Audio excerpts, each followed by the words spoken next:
우리 성경 말씀 빌립보서 3장 9절 말씀 다 같이 한 목소리를 합독하시고 오늘은 그 안에서 발견됨이라는 제목의 말씀으로 말씀 인도하겠습니다. 빌립보서 3장 9절 함께 합독하겠습니다.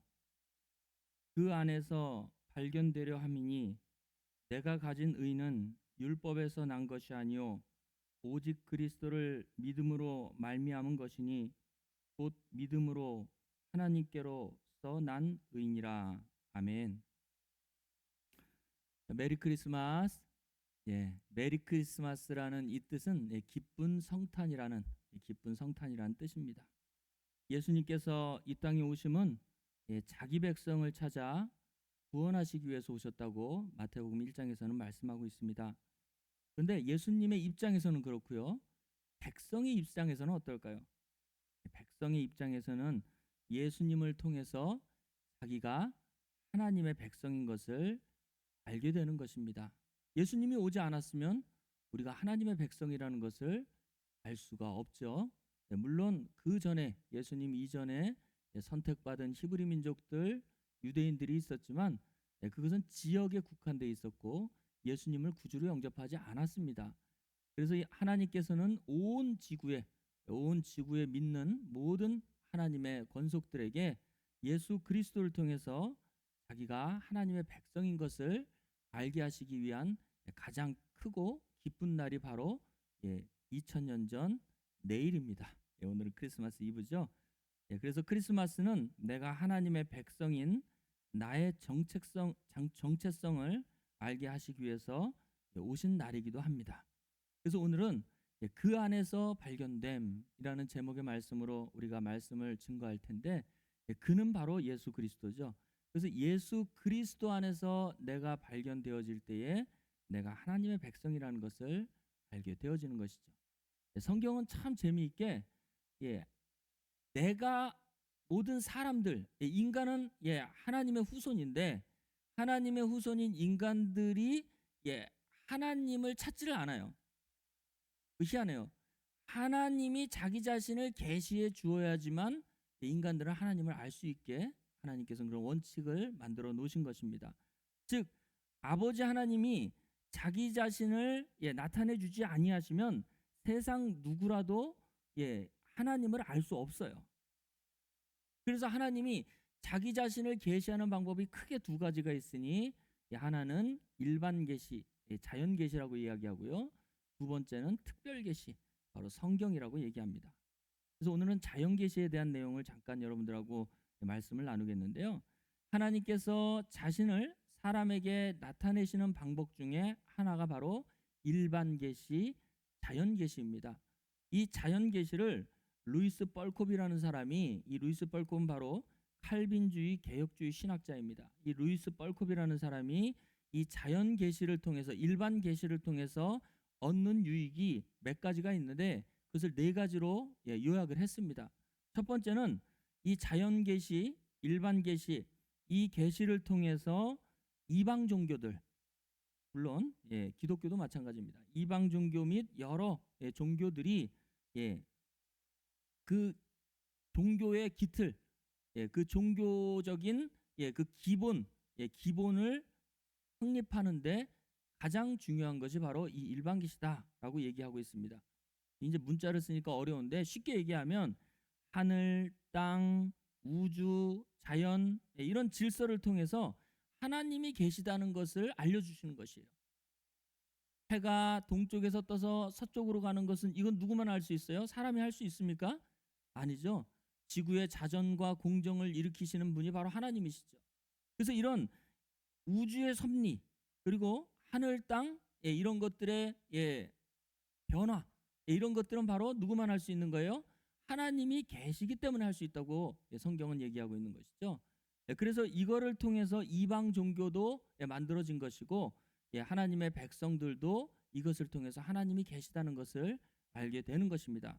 두 번째로 이방인들도 자신이 하나님의 후손임을 깨닫는 것이 바로 자연 계시를 통해서 깨닫는다고 루이스 뻘콥이라는 사람은 얘기하고 있습니다. 이 무슨 얘기냐면 하나님의 백성이 아닌 이방인들조차도 자기 자신이 하나님의 후손이라는 것을 어떻게 깨달을 수 있어요? 바로 양심이죠, 양심.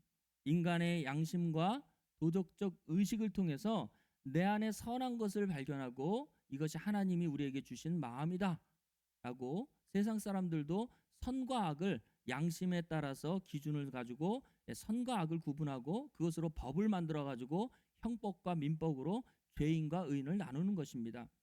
그래서 이방인들도 사실은 하나님의 백성이 아니라고 하는 사람들도 전부 하나님께로부터 출생되어진 첫사람 아담과 후손을 통해서 출생되어진 모두 하나님의 후손이에요. 그래서 그들은 뭐 이방인들이 뭐 신을 믿든 안 믿든 간에 그것을 여러 신의 이름으로 붙여놨죠. 그건 일반 계시입니다. 일반 계시. 그걸 통해서 사람들의 양심과 도덕적인 의식을 통해서 신이 계시다는 것을 알 수 있는 것입니다. 세 번째로 루이스 벌콥은 이 자연 계시를 통해서 얻는 유익을 바로 성경의 배경 형성이라고 얘기하고 있습니다. 무슨 얘기냐 하면 모형과 그림자가 없으면 실상을 이해하기가 어려워요. 하나님 나라를 어떻게 얘기하고 있습니까? 마태복음 13장 같은 데 보면 하나님 나라를 그물로도 얘기하고 있고 하나님 나라를 또 누룩이라고도 얘기하고 있고 그렇죠? 하나님 나라를 다양하게 이 세상에서 발견되어지는 하나님이 만든 피조물 빛이고 땅이고 나무고 이렇게 비유를 통해서 하나님 나라를 설명합니다. 이 자연 계시가 없으면 자연 속에서 하나님이 자기 자신을 나타내 주지 아니하시면 이 성경에 있는 이 진리에 대한 내용을 쉽게 사람들한테 말해 줄 수가 없어요. 그렇기 때문에 하나님 나라의 모형들을 이 자연 계시를 통해서 하나님께서 말씀해 주고 있는 것입니다. 마지막으로 과학의 진보는 성경의 기록이 참된 것임을 증명하는 역할을 하고 있습니다. 이 성경에 보면 2000년 전에 이 빌립이라는 사람이 갑자기 어느 지역에서 어느 지역으로 순식간에 옮겨지죠. 이 빌립이라는 사람이 이 순간 이동을 해요. 순간 이동을. 그거 2000년 전에는 상상도 못하는 것이었습니다. 그러나 오늘날은 순간 이동은 우리가 그 영화나 뭐 이런 걸 통해서 익숙하게 보지만 실제로 실현되지는 않았지만 지금 2025년을 사는 모든 사람들한테는 이 순간 이동이라는 것을 아주 익숙해요. 영화를 통해서나 과학을 통해서 이론적으로 가능하다는 걸 알고 있기 때문에. 그래서 무슨 얘기냐면 저는 이제 과학을 자연계시의 일부분이라고 보는데 과학이 발전되면 발전될수록 성경이 진리라는 것을 과학은 증명해 준다. 그렇게 루이스 벌콥은 바로 자연계시를 통해서 얻는 유익을 이렇게 네 가지로 얘기해 주고 있습니다. 그러니까 계시는 하나님이 자기 자신을 사람에게 나타내서 보여주시는 것인데 이 자연계시를 통해서 얻는 유익이 이렇게 많다는 것이죠. 그래서 모든 인생은 하나님을 찾는 자가 없다고 성경에서는 아예 단호적으로 얘기하고 있습니다. 그래서 로마서 3장 10절 말씀부터 12절에 보면 모든 인생은 하나님을 찾는 자가 없어요. 오히려 하나님이 우리를 찾으셨다고 얘기하고 있습니다. 계시를 통해서. 보겠습니다. 기록된 바 의인은 없나니 하나도 없으며 깨닫는 자도 없고 하나님을 찾는 자도 없고 다 치우쳐 한 가지로 무익하게 되고 선을 행하는 자가 없나니 하나도 없도다. 그렇죠? 세상 모든 사람들은 다시 11절 한번 보겠습니다. 깨닫는 자도 없고 뭐라고 그랬어요? 의인은 없나니 하나도 없으며 깨닫는 자도 없고 하나님을 찾는 자도 없다고 얘기하고 있죠. 그래서 하나님을 찾으려는 마음조차도 없어요. 모든 인생에게는. 그러나 하나님께서는 우리에게 오시죠. 요한복음 15장 16절 말씀 보겠습니다. 요한복음 15장 16절에 보면 우리가 하나님을 찾은 것이 아니고 하나님이 우리를 찾으셨어요. 너희가 나를 택한 것이 아니요 내가 너희를 택하여 세웠나니 이는 너희로 가서 과실을 맺게 하고 또 너희 과실을 항상 있게 하여 내 이름으로 아버지께 무엇을 구하든지 다 얻게 하려 함이니라 라고 얘기하고 있습니다. 그래서 때를 얻든지 못 얻든지 복음을 증거하라는 얘기가 이거예요. 이제 여러분들이 예수 안에 연합되어진 하나님의 사람이라면 하나님의 백성이라면 이제 여러분이 사람을 찾아야 돼요. 사람이 하나님을 찾을 수 없으니 우리가 가서 하나님을 증거해야 된다는 것입니다. 이 성경의 원리예요. 그래서 하나님이 계시다는 것을 계시를 통해서 이 성경의 66권의 이 특별 계시를 통해서 여러분들이 나타내 줘야 됩니다. 그러나 어리고 연약하고 세상 사람들한테는 뭘 통해서? 그렇죠. 자연 계시를 통해서 얘기를 해줘야 돼요. 처음에는요. 그래서 제가 어렸을 때 그 초등부 때 우리 전도사님이, 저는 이걸 지금도 기억하고 있어요. 그러니까 얼마나 마음에 새겨졌다면 이걸 지금도 기억하겠습니까? 전도사님이 설교 때 그런 얘기를 하고 있어요. 이 새 중에서, 그러니까 그렇죠. 이 새 중에서 닭의 새끼가 병아리인데, 병아리가 하나님을 얼마나 감사하고 하나님께 영광을 돌리는지, 병아리가 모이를 쪼거나 물을 마실 때는 꼭 먹고 하늘을 이렇게 쳐다보면서 쫙쫙쫙 거린대요. 그게 전도사님이 뭐라고 우리한테 설명했냐면, 물을 마시거나 양식을 먹으면 그것을 주신 하나님한테 감사해서 하늘을 보고 영광을 돌린다고 그렇게 표현을 하셨어요. 저는 그게 굉장히 은혜가 받았어요. 저는요. 어린 마음에 진짜 그런가 보다. 저는 그런 줄 알았어요. 진짜 그 당시에는. 근데 그것을 기독교적으로 봐도 맞죠? 예. 물론 이제 그건 이제 이제 그 새가 뭘 소화를 시키거나 뭘 음식을 먹을 때 그러한 과정을 통해서 소화하거나 뭐 음식을 섭취하는 그런 행위이긴 하지만, 그것을 영적으로 보면 그게 하나님께 영광을 돌리는 거야. 하나님께 영광을 돌리는 그런 모션을 그렇게 취한다. 그렇게 봤습니다. 그래서 모든 인생들은 또 그리고 모든 미물조차도 하나님께 영광을 돌리는 행위를 그렇게 하고 있는 것이죠. 그래서 세상의 모든 만물들은 하나님의 속성을 가지고 태어났어요. 전부 다. 그래서 어떤 사람은 이렇게 얘기하더라고요. 시계는 시계를 만든 사람이 아니다. 당연하죠. 시계는 시계를 만든 사람이 아니에요. 시계를 만든 사람은 사람이고 시계는 물질이에요. 그런데 시계를 보면 시계를 만든 사람의 존재와 그 지혜를 알 수 있다. 그렇게 얘기합니다.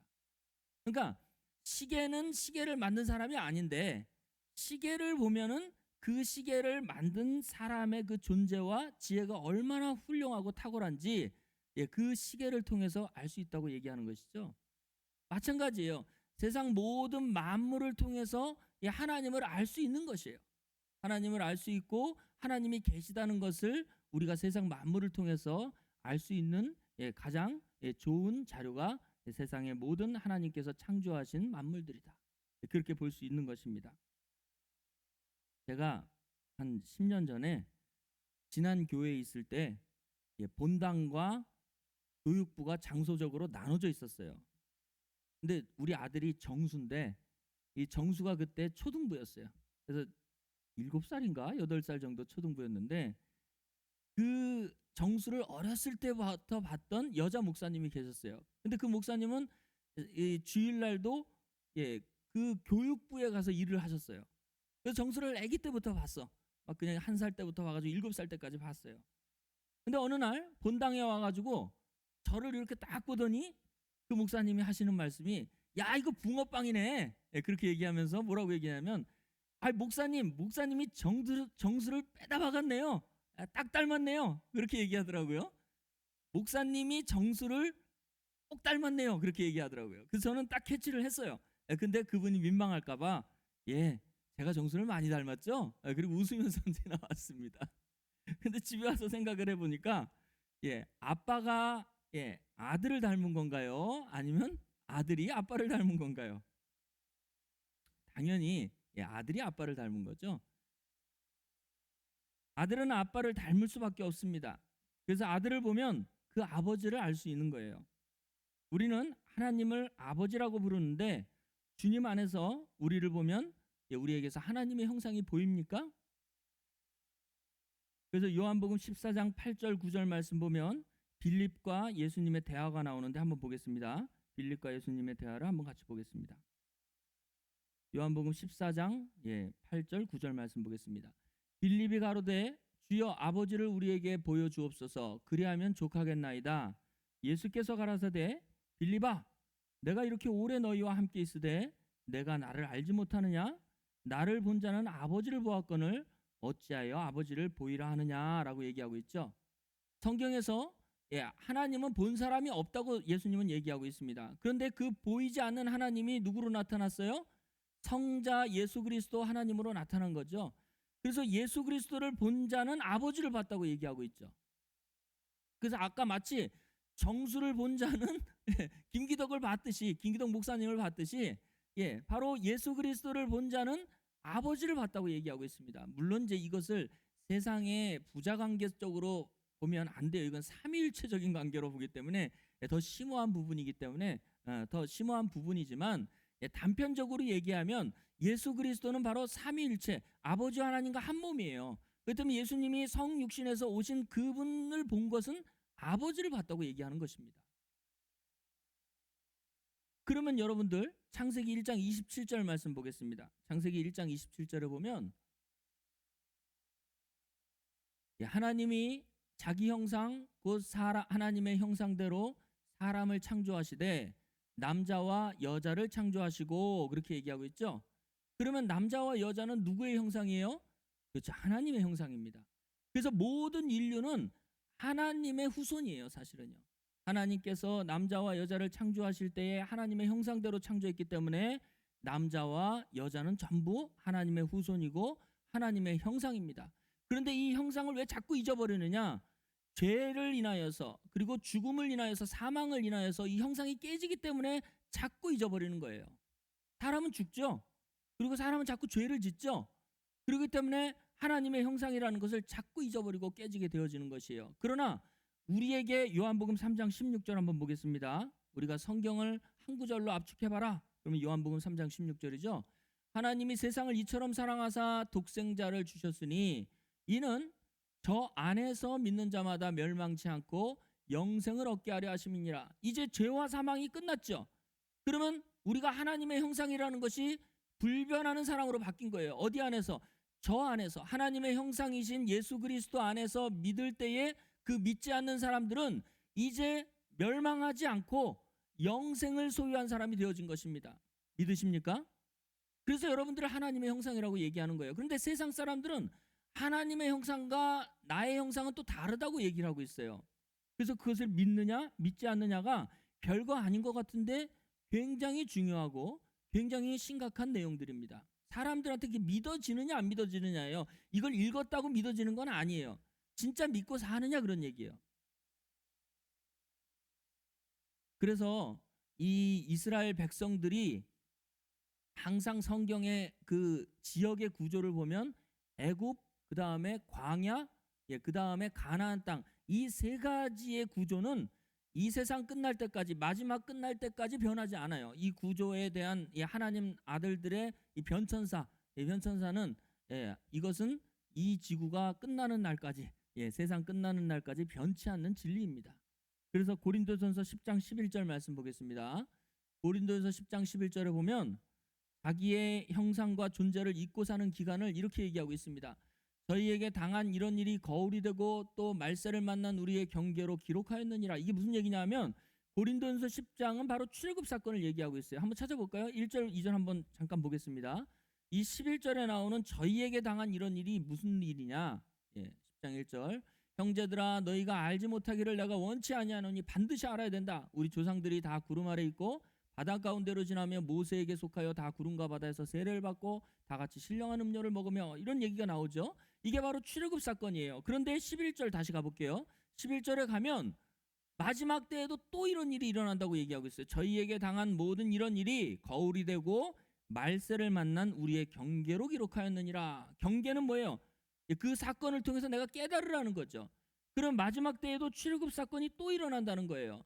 근데 그 출애굽 사건이 일어날 때마다 자기가 어떠한 사람이라는 것을 하나님이 자꾸 깨닫게 만드셔요. 그래서 첫 번째 하나님의 백성들이 어디에 있어요? 애굽 땅에 있죠. 애굽 땅에. 그래서 애굽 땅에 있는 그 광경이 바로 우리는 어디에 있는 거예요? 이것을 신약에서 이제 성경은 구약인데 신약에서 적용을 하면 이사야서 31장 3절 말씀 보겠습니다. 이집트가 아니고 애굽을 뭐라고 얘기하고 있어요? 애굽은 사람이요 신이 아니며 그 말들은 육체요 영이 아니다. 그렇죠? 그리고 여호와께서 그 손을 들으면 돕는 자도 넘어지고 도움을 받는 자도 엎드려져 다 함께 멸망하리라. 그래서 애굽은 멸망받는 곳이에요. 그리고 애굽은 뭐라고 그랬어요? 사람이다. 그리고 애굽 사람들이 타는 말들은 육체다, 그렇게 얘기하고 있죠. 그냥 두세요. 여기 두면 이제 여러분들 그 말이라고 하니까 애굽 사람들이 타는 말, 잉 하는 말 있죠.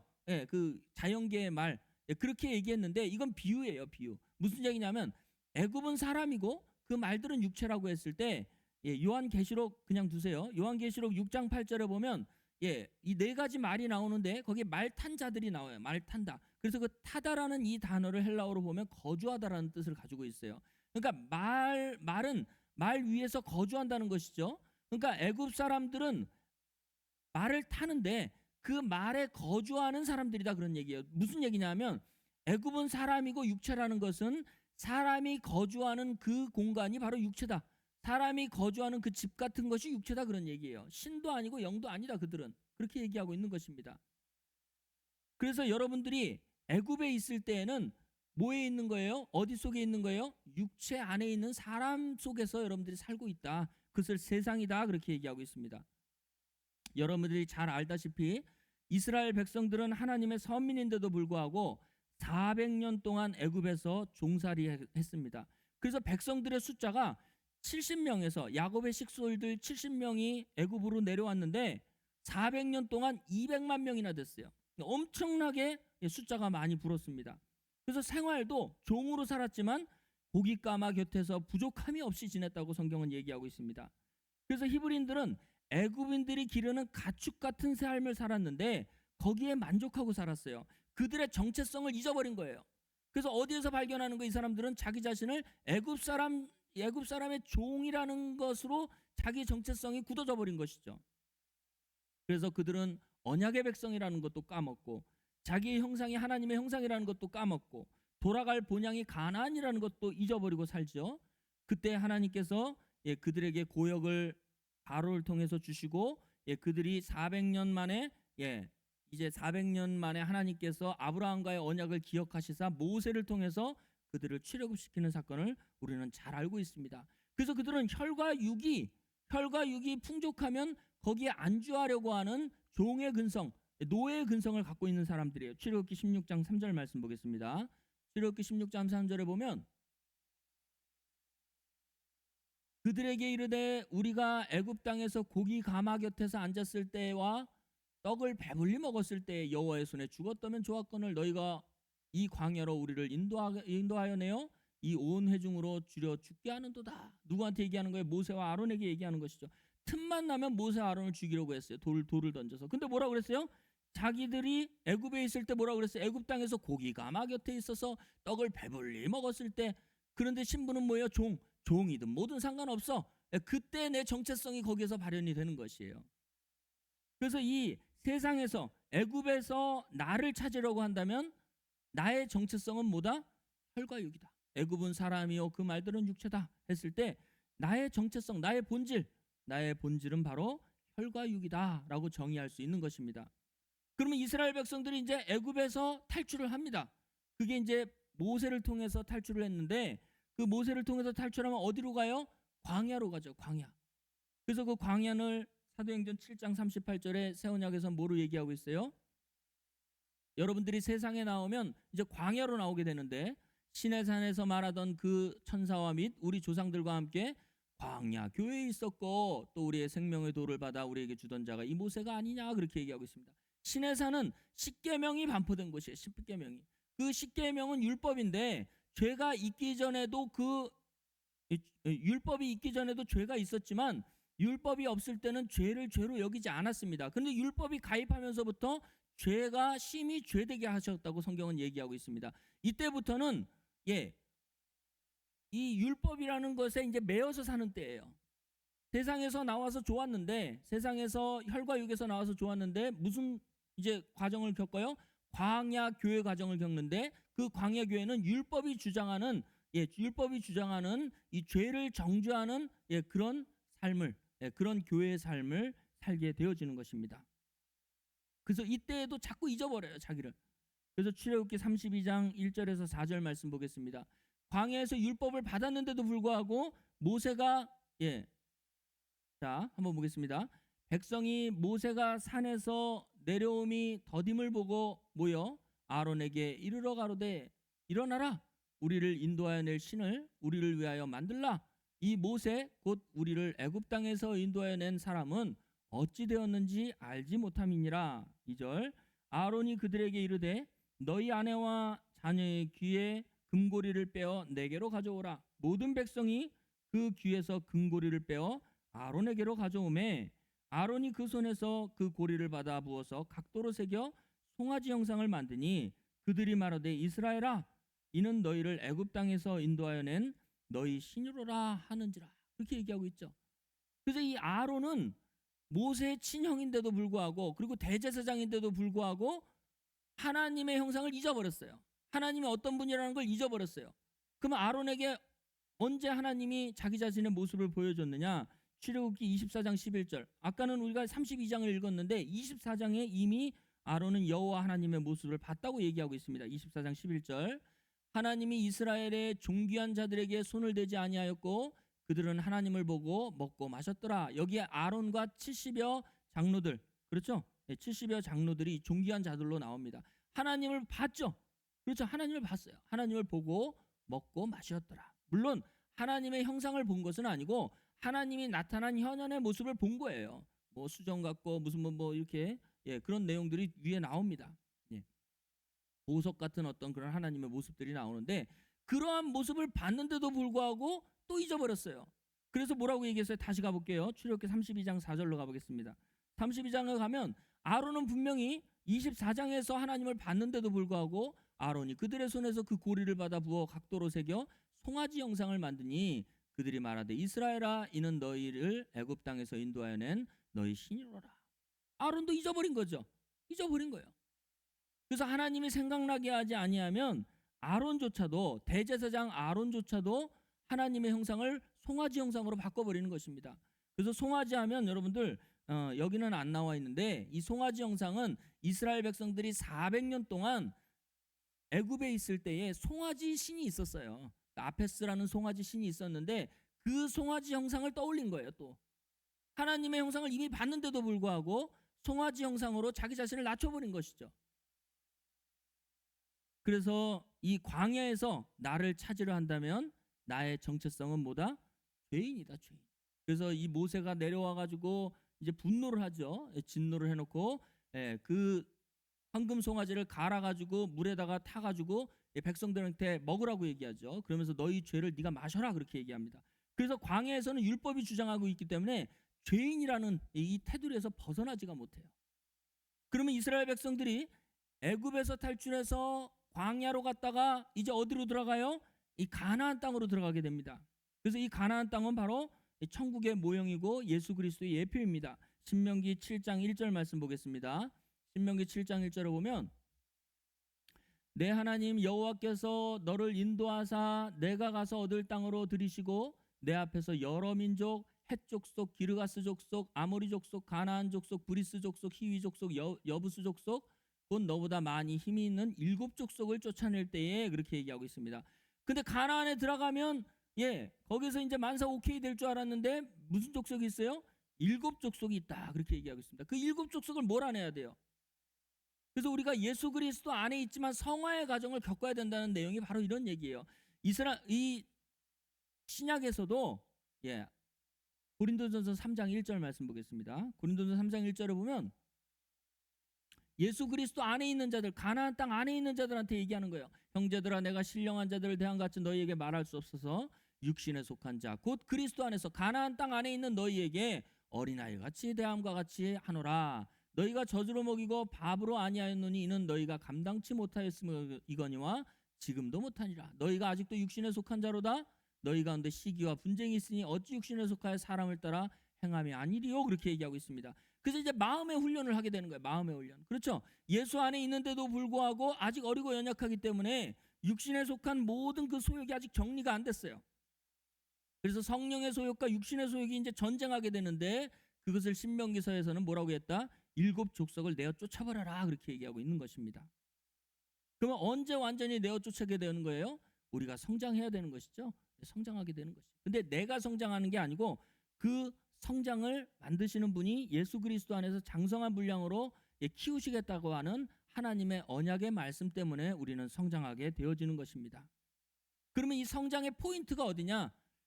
포인트는 바로 내가 주님 안에서 연합되어진 그 부활 사건이에요. 첫째 부활이라고도 얘기하는데 요한계시록 12장 9절에서 10절 말씀 보겠습니다. 요한계시록 12장 9절에 10절. 큰 용이 내어 쫓기니 옛뱀 마귀라고도 하고, 이 용이 왜 쫓기냐면 위에 가면 해를 입은 한 여자가 있는데 아이를 낳았는데 그 아이가 하늘로 올라갔을 때에 큰 용이 내어 쫓기는 거예요. 이것을 신학적으로 보면 예수 그리스도가 탄생되어지고 부활 승천하셔서 하늘로 올라가니까 용이 이제 내어 쫓기게 되는 광경으로 얘기하고 있습니다. 그래서 사탄이라고도 하고 온 천하를 꿰는 자라 땅으로 내어 쫓기니 그의 천사들도 저와 함께 내어 쫓기니라. 10절. 내가 또 들으니 하늘에서 큰 음성이 있어 가로되 이제 우리 하나님의 구원과 능력과 나라와 또 그의 그리스도의 권세가 이루었으니 우리 형제들을 참소하던 자 곧 우리 하나님 앞에서 밤낮 참소하던 자가 이제 쫓겨났다, 그렇게 얘기하고 있죠. 그래서 이제 참소하는 일이 끝난 거예요. 그렇죠? 여기 쫓겨났다고 얘기했잖아요. 하나님 앞에서 밤낮 참소하던 자가 이제 쫓겨났다, 그렇게 얘기하고 있는 것입니다. 그래서 이것은 바로 예수 그리스도께서 우리에게 오심으로 말미암아 이제 우리가 마귀에게 있어서 참소받는 일이 이제 끝나게 되어지는 거예요. 그러나 이제 성장 과정을 통해서 무수한 죄를 짓기는 하죠. 그래서 주 안에서 짓는 것과 주 밖에서 짓는 것은 다른 얘기예요. 그래서 부활의 주님은 우리 안에 내주하시면서 항상 하나님의 형상인 것을 우리를 깨닫게 하시는 것입니다. 골로새서 1장 15절 말씀 보겠습니다. 예수 그리스도를 이렇게 얘기하죠. 그는 보이지 아니하시는 하나님의 형상이요 모든 창조물보다 먼저 나신 자니, 그렇게 얘기하고 있죠. 그래서 하나님은 보이지 않는 분인데 그 보이지 않는 하나님의 형상이 바로 예수 그리스도로 나타났다, 그렇게 얘기하고 있죠. 그래서 예수 그리스도 그분이 오신 것이 굉장히 중요한 거예요. 우리가 하나님의 형상인 것을 깨달으려면 예수 그리스도 안에 있어야지만 하나님의 형상인 것이 알게 되어지는 것입니다. 에베소서 5장 30절부터 32절 말씀 보겠습니다. 늘 잘 아는 그 연합사건에 대한 내용이죠. 에베소서 5장 30절부터 32절 말씀 보면 우리는 그 몸의 지체임이니라. 이러므로 사람이 부모를 떠나 그 아내와 연합하여 그 둘이 한 육체가 될지니 이 비밀이 크도다. 내가 그리스도와 교회에 대하여 말하노라. 31절에 보면 사람이 부모를 떠나 그 아내와 연합하여 둘이 한 육체가 될지니라.